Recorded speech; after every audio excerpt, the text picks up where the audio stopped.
Dave Darren here, the guy that's going to do an Art Bell tribute show, which I call Art Bell Toast to Toast. Me toasting Art and all the great work he gave us, all the great fun we've had throughout the years. Enjoy it, have a blast with it, enjoy each other, put less stress on each other's lives. Cheers, guys. I'll talk to you later.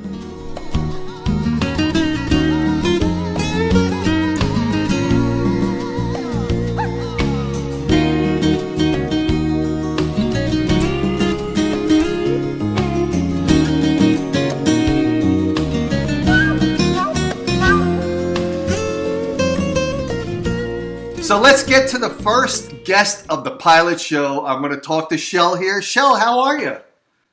Good. How you doing, Dave? Thanks for having me on your show. First guest. Woo. Absolutely. Big pressure here. And the funny thing is you said before the show you were going to put on makeup so you don't look like a vampire. Now, did you know that actually Art interviewed someone that was a vampire? Do you remember that? I'm definitely feel like I'm losing my mind. Are you going quickly or a little bit at a time every day? Yeah, he had a lot of strange guests on his show, and that's what I loved about him and miss about him. Absolutely. How did you meet Art? How did you find out about Art? So tell me a little bit about that. How did you get involved with Art? Well, my introduction to Art Bell was, of course, over the radio. I started listening to him when I couldn't fall asleep late at night. Turned on the radio, scanning the channels, and there he is. Good morning, I'm Art Bell. From the high desert and the great American Southwest. Paranormal, ghost shows, UFO conspiracies, you name it. That's what I loved about Art the most. Yep. He was very open to different subjects, not just one. Yeah, and it's funny because he would actually try to figure out if you were authentic or not. He would call you out if you weren't. Right. He would catch your little lies and your little diversions from yeah, he would catch and you. Hang up on you. Yeah, that's right. That's right. By the way, did you follow Art beyond his career where it transitioned into to George Norrie and all that, or were you not interested, just Art was the guy? You know, for a little bit I did. I tried to continue on listening. Life got away, things change, and I think I just fell away from the show a little bit. Mm-hmm. Tried to keep up with it here and there, but, nothing can replace Art, as everyone knows. Right. That voice alone, too. I'm trying not to do too much of Chicago over here, so. If there's any aliens that ever land on the planet and they land in water, I'm going to have to make sure I say water for the people that are west of the Rockies. And for the east of the Rockies, I can say water, right? There you go. There you go. What's unusual about you to be part of a show like Art's, part of a show like mine? What's interesting in your life? Well, I guess you would say my big thing would be I am a paranormal investigator. I've been interested in ghosts, as you can say, since I was a young child. My first experience, I was probably 6 years old at the time, and my mom recently divorced. Her and I were living in an apartment building, in the Chicagoland area, and I was in my bedroom late one night. I looked out into our dining room area and see a lady standing there, long black dress, hair pulled back in a bun, little spectacles on. She wasn't staring at me, though. She was looking at my mom. And my mom used to sit in the kitchen every night and read a book, listen to the radio or whatever. So she was facing my mom. Well, young kid, I got pretty scared, ran out screaming to the kitchen, "Mommy, Mommy, Mommy. There's a lady out there, And all my mom could say was, "Oh, don't worry, she won't hurt you." Oh, so she knew all about this. Now, did your mom tell you who the person was, who she thought the person was? Did your mom know who it was? No, we just, pretty much left it be, and it was pretty much forgot about, and probably until I was about a teenager when I, questioned her about that. Okay. And that was probably spurred on because of incidents in the house we moved into after that, which was also haunted, so to say haunted. Yeah, now was it haunted by the same person? No, that was two separate entities, actually. And we actually knew the second house, my mom remarried, had more children. We found out that it was a lady who had died in that home. So we had actual proof of the woman because it was her son who sold the house to my stepfather. So we knew who the lady was. She actually died in the home. And it's funny because my stepfather, he's a retired fireman. So got to be the tough guy, made of steel. He would never talk about the ghosts when we were young. But as we got older, he started telling us his stories of that house, Wow, man. Did you have any visitors come and visit you, like relatives during Thanksgiving, or just people coming in? Like the newspaper boy. Did the newspaper boy ever get scared out of his wits and say, "No more newspapers to you guys"? Actually, as a teenager, I had a lot of girlfriends spend the night. Girls did that thing. And there were a few girls who vowed never to come back to my house again. They were so terrified. Did you ever try to talk to the ghost? Like, how could you potentially attempt a verbal communication? Like, can you get on a Ouija board? And which I know Art said don't delve in Ouija boards. I will not touch a Ouija board. How to properly get rid of this thing? Please, done tell me that Ouija boards are fake. The last time I actually was around a Ouija board was in that house. And it was actually a boyfriend of mine and his brother. They decided they wanted to play with the Ouija board. I said, fine, you two go right ahead. I'm not touching it. I will sit here and watch. So I lit candles all over my room. I had it turn off the light in my house, so don't say it's fake. And as they were asking questions, I started noticing I was looking at the candles. And one candle, the flame on one of the candles started going up higher and higher and higher, and then went down. Is your Ouija board hooked up to your Echo Dot? And then it started going around the room, one candle at a time. The flame would get higher and higher and higher, and then the flame would come back down. They were actually getting kind of vulgar with the Ouija board, asking questions, swearing at it, which, I know now you don't do that. You respect, But again, silly teenagers, we know no better. And the responses they were getting back from the Ouija board were swearing right back at them. F you, Wow. That very belligerent. And all of a sudden, it went over to the number 1, number 2, number 3. After it hit number 3, it sounded like a truck literally slammed into the side of our house. Scared all of us. I'm like, put that thing away. That's it. We're done. And my stepfather was actually in the room below us, in the family room, right underneath my bedroom. I ran downstairs. Like, did you hear that? Did you hear that? Did you hear that? What are you talking about? What are you talking about? I didn't hear anything. There's nothing. So no one downstairs heard this big loud boom, but we all did upstairs. So who knows? That's the last time I touched it. I'm good. Good. Now, did you ever find out who this was? I think I asked you. Did you ever find out, any notes or any kind of writing on a in the bathroom wall where there's humidity and condensation, or what? Oh yeah. Huh. Mm-hmm. It's funny you say that because it was a woman who died in the house, and we found out her name was Winifred McCarthy. How'd you find out her name, first of all? We from the deed from the sale of the home. Okay, that makes sense. And when we first moved in, there were some people, that lived 2 doors down from us that knew Winifred. And they actually said that she was, towards the end of her years, she was a little odd. She converted different religions. She was Catholic. She was Protestant. Maybe that would elongate her life. When we moved into that house, every window was painted shut. So my stepfather actually had to chip away paint just to get the windows open. We had no wall switch plates. You know how you have a light switch on your wall? Oh, light's not working. I'll just fix it.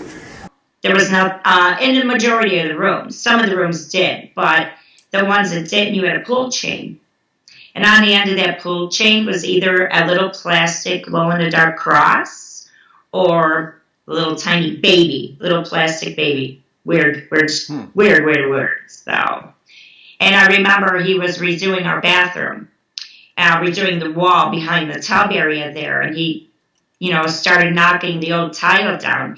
And in the wall of the tile were all old newspapers from maybe the 1930s, 1940s, and the majority of these newspapers were obituaries. So, Huh. strange.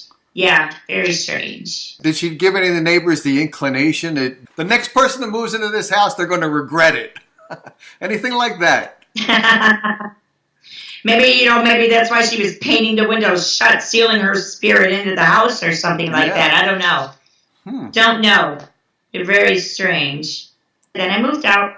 Things were quiet. Then I got married and then moved into the house I'm in currently, which is right behind the cemetery. Wow. And apparently, some of the land where our home is built was part of the cemetery at one time. Now, I don't know if there are any graves on this property area here. I haven't looked into that information, but that's what we've heard, so Wow. could explain it for a few of the things that go on here. Better look into different real estate agents. Don't go to that same real estate agent. What's the conditions that typically cause a haunting to happen? Well, a typical haunt consists of a traumatic incident happening. Person was murdered by a scorned lover. Person was killed in a car accident. Maybe someone who just died and they just didn't want to die at that time. They cannot pass over into the next realm, so their spirit is, you could say, maybe trapped here in this realm. So there's different cases for a haunting, I would say. So depending on the individual. And I also believe, too, if you were a jerk here in this life, well, you're going to be a jerk probably in the next life or your ghost life, too. Will you be one of those persons that says, I didn't want to die now, I want to come back? Will you come back and haunt a house?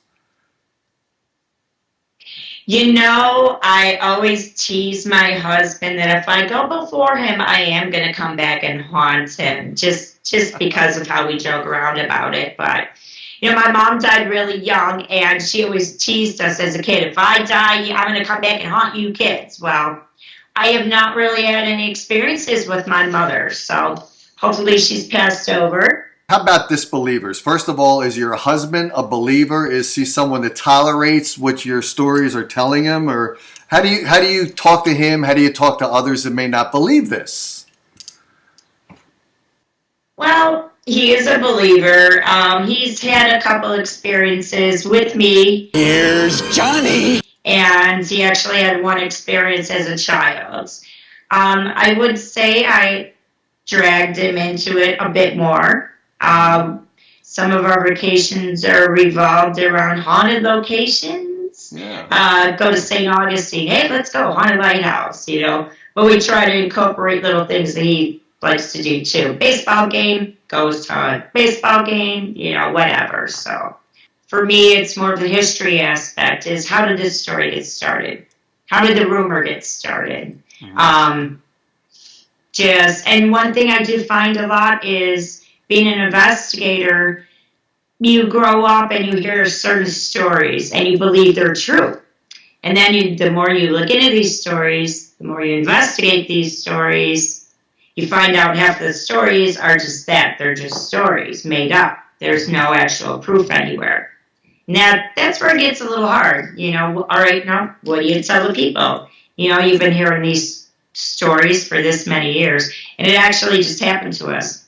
The end of last year, we had an investigation at a certain location, and around Chicagoland area, you're going to hear a lot of Al Capone stories. People like to tie Al Capone into the local haunts, hideaway. He had a little hideout here and there. He owned a house here and there. So, but of course, being Al Capone, there's going to be no records. But I do feel a lot of businesses will use that, make up stories. Hey, Al Capone is here. Come on in. Ghost story. And being the case, the location we were at, the owner actually said, hey, there's no proof of this. There was no, widow that lived here at that time, because they actually took the time and looked into this story too, because they wanted to know the truth as well. So, for me, like I said, it's more about the history, more of catching a ghost. So, Do you do anything to prepare to try to bring out that ghost? Is there a preparation? Like, do you figure out what the media was that drew that person into potentially haunting that house, and you try to replicate that to draw the ghost in? Or what do you do to try to capture that moment of viewing? Actually, yes, we try to replicate some things. There was another investigation where we were on that they believed children had died in this home. And it was more of a little museum type house, but we were allowed in to investigate. So I actually picked up some toys, started playing with the toys, asked the child to come, hey, you want to come play with the little truck with us? Music, is another great thing to use. Maybe a song that was playing during their era that the person had passed could trigger a song. Depending on the situation, yeah, I believe you could use trigger objects to help. And I actually try to research the location before I go. Not on the ghost stories, but just on the age of the building, who owned the building, that type of information, historical fact. I try to stay away of the ghost stories until we actually go there. So I try to form my own opinion. Are there any situations that you think, oh my God, I'm actually too scared to go to this house because the haunting of this house, from this person's personality, if I draw this entity out, it's not going to be good for me. It's either going to be dangerous to my psyche at the moment, or this person this spirit might come with me to traumatize me because he realizes he's got someone that he can terrorize. Do you steer away from some of them? Yeah, if it has anything demonic or that type of nature, I want no part of it.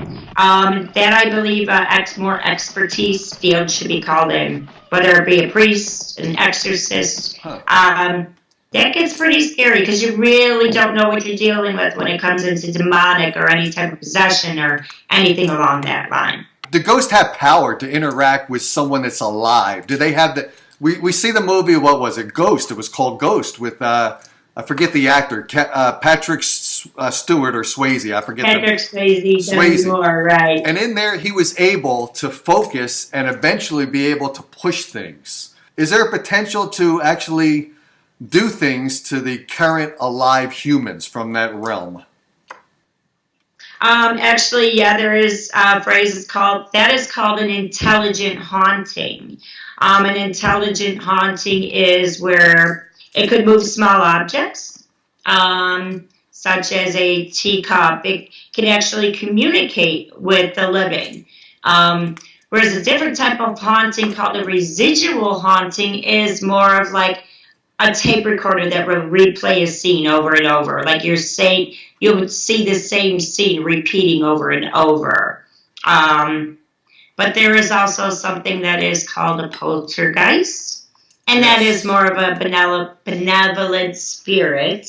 And I kind of feel it's more of along the demon line, where that stuff is something you don't want to mess around, where that will push things around, throw chairs out around the house. You said that the back of your house is a cemetery. There's a potential poltergeist haunting there, right? So you got to worry. Do you worry about that? Yeah. You know what? My family is buried over in that cemetery, so, and a little bit it doesn't bother me one bit. I actually, hi there, family, take care of me, protect me, so it doesn't bother me. Right. It would bother me. You haven't met my family. Toilet brush is the best back scratcher ever. Oh. You mentioned the intelligent haunting. So we do have one thing that benefits us from the intelligent hauntings. No one in politics will come back as a ghost because they could never haunt us intelligently. Oh, God, please, no. No. I don't want to know. I will banish them. The ghost age, for instance, the young child that died at the age 6, as they go in 20 years from now, does that ghost change in personality? Does it mature? Does it grow older? What happens to that ghost, that spirit? Has it evolved? Actually, I don't believe it does. Well, the child will probably still remain a child. Being an intelligent haunting that can't communicate, it does realize what is going on around it. And I would say it all depends on the person it's dealing with. Some people just shut it out, shut it down. They want nothing to do with it. Whereas you get people like me who don't mind talking to it. So there's something about a child that's sad. I don't like child spirits. You know, you want them to be happy. You want them to move on. You don't want them to be stuck in this world. That's just, for me, it's just so sad. It's sad. You don't want to hear that. Why are they stuck? How can they move beyond that and be at rest? There are people out there that are more spiritual than myself that I believe have helped people, have helped spirits before. There's actually, in my house, I believe we actually have a few different types of spirits floating around. And we actually said a few prayers for one spirit in particular and haven't felt that spirit around here in years. So maybe it's moved on. I hope so. Any spirits. But the children, it could be they're lost. You know, they're so used to having their mother or their father around. And those are the people that guided them through life. And now those people are not there with them in the afterlife. And maybe that's why they're lost too. Wandering around looking for a guardian or parent. Are dreams potentially something that we haven't recognized as really being a true spirit that is in our brains via the sleeping moment, but they're really not sleeping moments. They are actually spiritual interventions with us that we just haven't recognized. What's that all about? What are dreams about? Well, dreams, you know, they're a part of our subconscious. Who really knows? Who really knows what a ghost is either? But dreams, you know, you'll hear stories about, oh, I had this crazy dream that I was in a car and blah, blah, blah, and so was there. Well, that could have been maybe you were looking at some old pictures. What happened earlier in that day that implanted that so-called image into your head that made you dream about that? Same thing with a ghost. You know, I do believe you can also manifest your own ghost too. And I've heard cases of that too. What is that guy in Wisconsin? The Slender Man story.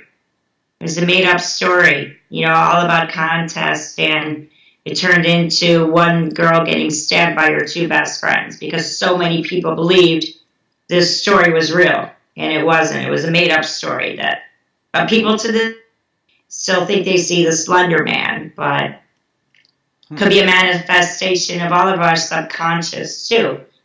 That, you know, that could be what ghosts are too. By the way, if someone wants to have your services for their particular adventures that they're going through, or whether they like the adventure, whether they want to explore who the person is that's venturing into their home via the spirit world, or they want to get this person to rest, do they contact you? And if they do, how do they do that if you want to market that? Actually, yes. I can promote my paranormal group if that's okay. Yeah, that's fine. Sure. Okay. No problem. I'm with a group called Graveside Paranormal, and we are based out of the south suburbs of Chicagoland area. But, you know, we'll go to Indiana, the neighborhood states. We do not charge anything for our investigations. You can actually find our work on YouTube and Facebook, and we do have a website, gravesideparanormal.com. Cool. It was great having you on, Shell. I appreciate it so much. Oh, thanks so much. I appreciate everything, David. Definitely keep in touch. I'd love to do it again. Cool. Awesome. Thanks so much. I'll see you later on.